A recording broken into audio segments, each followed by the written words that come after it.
नमस्कार दोस्तों, आप सभी का कोचिंग 4.0 यूट्यूब चैनल पर स्वागत है। आज हम जानेंगे डॉक्टर भीमराव के बारे में। डॉक्टर भीमराव अंबेडकर कौन थे। आज 14 अप्रैल है और 14 अप्रैल को जो है हर वर्ष डॉक्टर भीमराव अंबेडकर की जयंती मनाते हैं। आप सभी को डॉक्टर भीमराव अंबेडकर जी की जयंती की ढेर सारी शुभकामनाएँ। डॉक्टर भीमराव अंबेडकर का जन्म 1891 ईस्वी में मध्य प्रदेश के एक महू जिले में हुए थे और इनकी जाति जो थी एक अस्पृश्य जाति थी। महार इनकी एक जाति थी और महार जाति जो होती थी वो अस्पृश्य जाति होती थी। और भारत में अभी भी छुआछूत हैं थोड़ी बहुत। इनका जन्म महार जाति में हुआ और ये हिंदू ही थे, लेकिन ये अफसोस करते थे क्या अस्पृश्य जाति में जन्म लेना एक पाप है, एक श्राप है। इन्होंने प्रारंभिक शिक्षा महाराष्ट्र एवं कोलंबिया यूनिवर्सिटी यूएसए और लंदन से किया। इनका जन्म हिंदू धर्म में तो हुआ ही, लेकिन ये हिंदू धर्म में निम्न जातियों के बहुत मतभेद हुआ करते थे, बहुत छुआछूत हुए करते थे।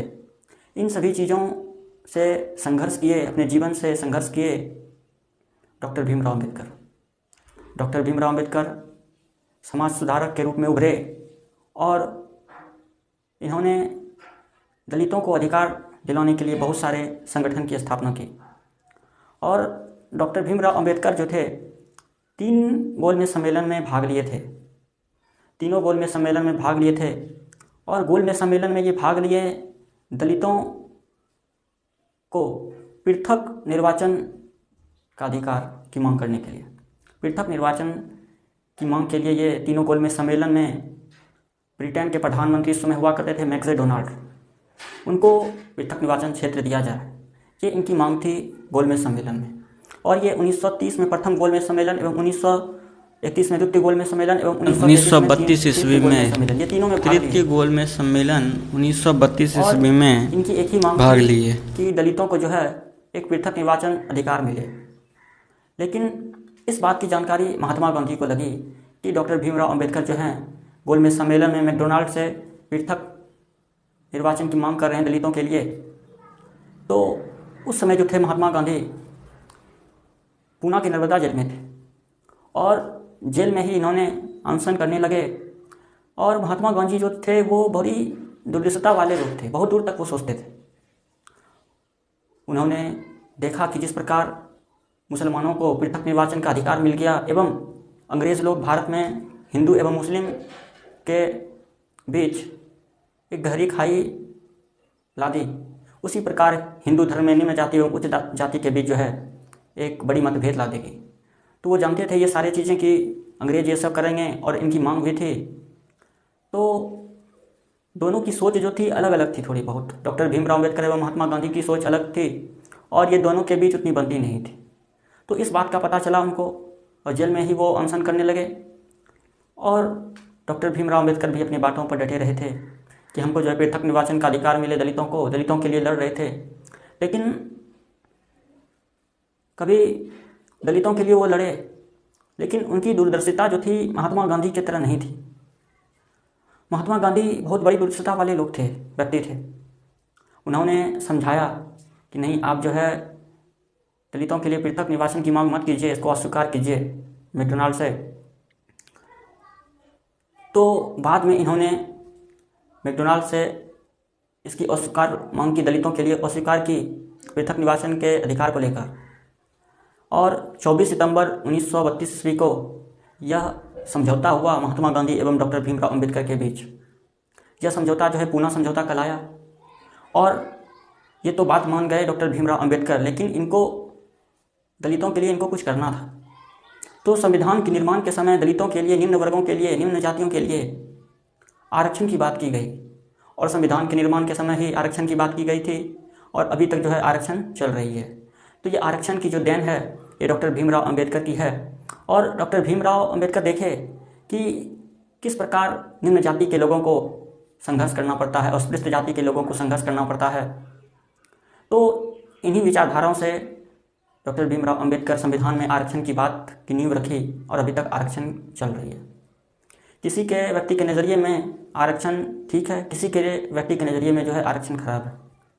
यदि कोई निम्न वर्ग का व्यक्ति है तो वो उसके लिए आरक्षण सही लगता है, और कोई यदि उच्च व्यक्ति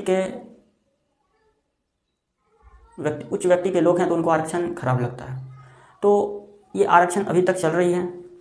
लेकिन डॉक्टर भीमराव अंबेडकर ने भारत के लिए बहुत कुछ किया।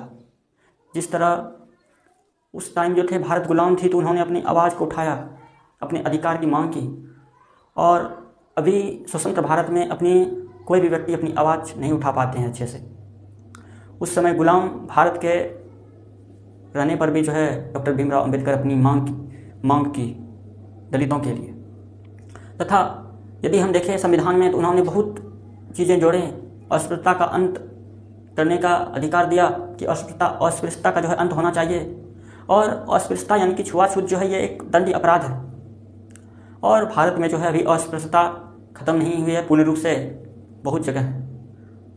तो जिस प्रकार हम देखें कि संविधान में अनुच्छेद 17 में अस्पृश्यता का अंत है, और अनुच्छेद 15 में हम देखें तो जाति, वंश, लिंग, स्थान से भेदभाव, ये सभी चीज़ों का वर्णन है। और डॉक्टर भीमराव अंबेडकर इन सभी चीज़ों से उभरे, अपने जीवन संघर्ष में जिए।